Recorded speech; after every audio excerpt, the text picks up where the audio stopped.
Avant toute chose, pour des raisons personnelles, je souhaite cacher l'identité de ma sœur. Ce pourquoi vous n'entendrez jamais son prénom durant cette histoire qui nous est arrivée il y a peu. 31 décembre de l'an dernier, mes parents étaient invités à fêter le nouvel an chez des amis. Sachant que ce serait une soirée arrosée et peu amusante, je décidai de rester à la maison avec ma petite sœur. Après avoir mangé, on décidait d'aller dans le bureau pour allumer l'ordi. On jetait nos téléphones assez fort sur le canapé, à tel point que Siri se déclencha quelques secondes. Puis on s'installait, elle dans le fauteuil, moi debout à côté. On démarrait donc l'appareil, puis on ouvrait sans hésitation le site du loup-garou de tierce lieu en ligne.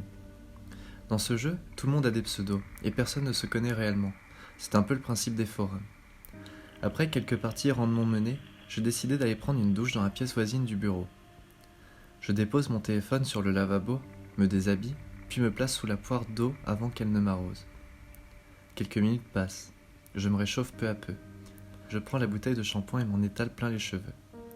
Alors que j'en ai plein les yeux et qu'il est nécessaire de les rincer, Siri se déclenche à nouveau. Je pensais alors que le bouton était cassé car c'était la deuxième fois en une trentaine de minutes qu'il se déclenchait tout seul. Alors j'ignorais une seconde fois. Je finis de me rincer, de m'essuyer avec ma serviette et saisis mon téléphone. Je le mis dans ma poche et avant de rejoindre ma sœur dans le bureau, il se déclencha à nouveau.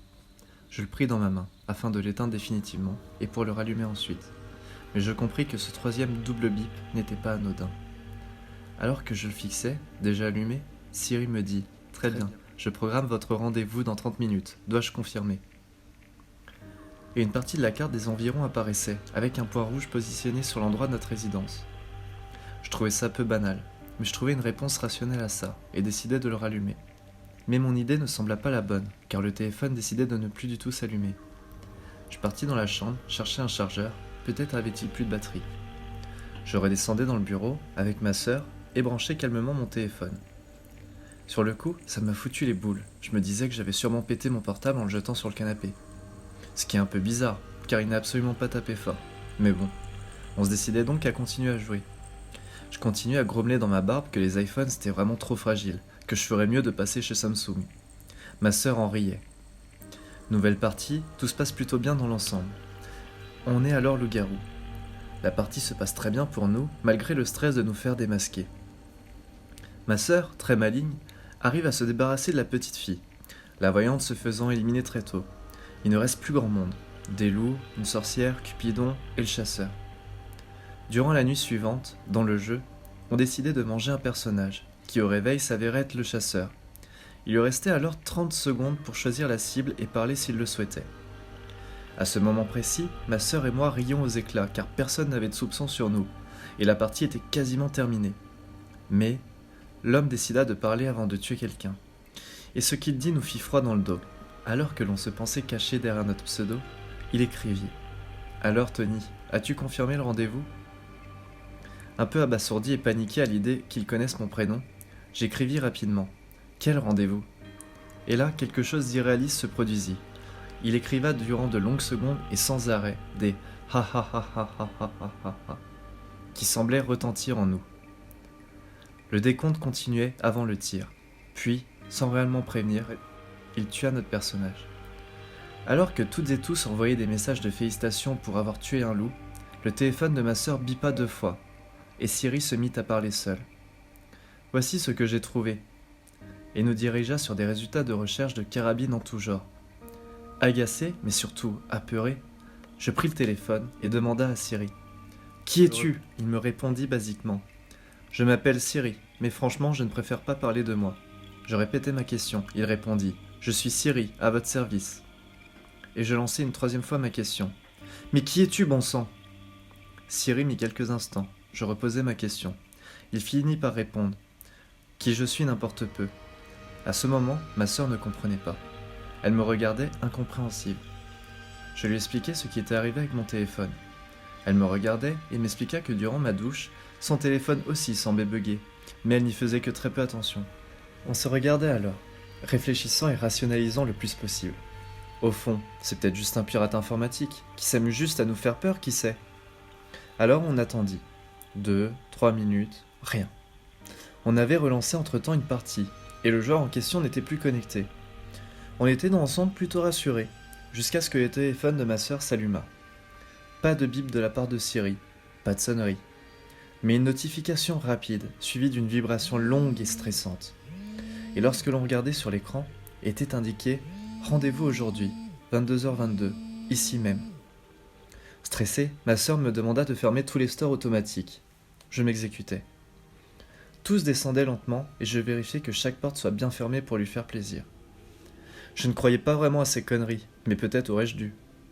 Pendant une dizaine de minutes, on fit des recherches sur le web, afin de vérifier si ce genre de choses arrivait régulièrement. Il s'avère que Siri a tendance à souvent bugger et à se déclencher seule.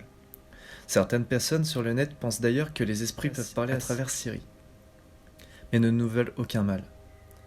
Ma sœur semblait y croire et se rassurer comme elle pouvait, tandis que, l'ayant mise à l'écart, je poussais mes recherches davantage pour savoir s'il était possible que les hackers puissent modifier à distance le Siri d'iPhone lointain.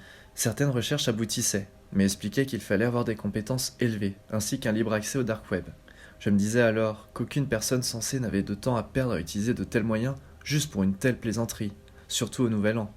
Alors je commençais peu à peu à croire les histoires que ma sœur avait acceptées. Se peut-il que ce soit juste un esprit frappeur ? J'en riais, tellement je trouvais cela absurde. Mais je réalisais un détail. Qui était le chasseur sur le forum ? Et comment pouvait-il connaître mon prénom, sachant qu'on n'entrait aucun de nos deux prénoms sur ce site ? De plus, pourquoi a-t-il parlé de rendez-vous ?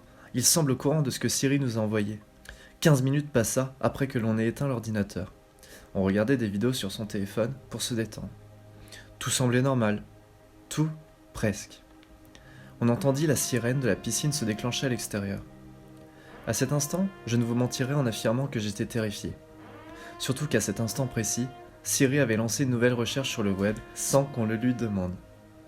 Il dit alors « Voici ce que j'ai trouvé ». Nous nous approchions du téléphone et on observait les différents sites de piscine à vendre, et plus particulièrement le même modèle que la nôtre. Énervé et dans une phase de rage extrême, je courus dans le garage prendre une masse et je levai le store pour aller éteindre la sonnerie, avec l'arme pour me défendre en cas de problème, et une lampe torche au cas où. Pendant que le store se levait, j'allumai la lumière de la terrasse, l'interrupteur étant à l'intérieur. Avant d'ouvrir la porte vitrée, je regarde aux alentours, mais je ne vois rien, hormis la piscine illuminée et ses reflets sur les murs. Je regardais aux alentours afin de voir s'il était dehors, ou s'il y avait la moindre trace d'une présence humaine. Je remarquai un seul détail qui me fit monter en pression. On avait une petite porte qui était censée mener à la cave, qui était normalement fermée à clé. Sauf que là, elle était entr'ouverte. J'étais tétanisé. J'ai si peur du noir que là, je me sentais incapable d'y rentrer. Mais je devais protéger ma sœur, nous protéger. J'allumai la lampe torche et j'entrai, tremblant totalement de toute mon âme. J'avais peur de croiser quelqu'un. J'avais terriblement peur. J'avais de la chance que la pièce était si petite que j'en fis vite le tour avec ma lumière. Il n'y avait personne. Personne. Mais pourquoi c'était ouvert ? J'en sais absolument rien. Je saisissais toujours ma masse quand je sortis de la cave. Je voyais quelqu'un au niveau de la piscine. Il semblait regarder le boîtier blanc que j'avais désactivé. Je m'approchai alors, discrètement, sans trop faire de bruit. Mais je ne m'en pris pas à lui. Je le reconnaissais de loin, par le bruit qui avait retenti durant plusieurs longues minutes. Je lui expliquai très rapidement la situation. Il m'écoutait, très attentivement, saisissant la gravité de la situation. Il empoigna sa carabine qu'il avait accrochée à son dos, comme un chasseur, et on approcha de la maison. On entrait tout doucement. On cherchait aux alentours, tout le rez-de-chaussée était éteint, à l'inverse de quand je l'avais laissé.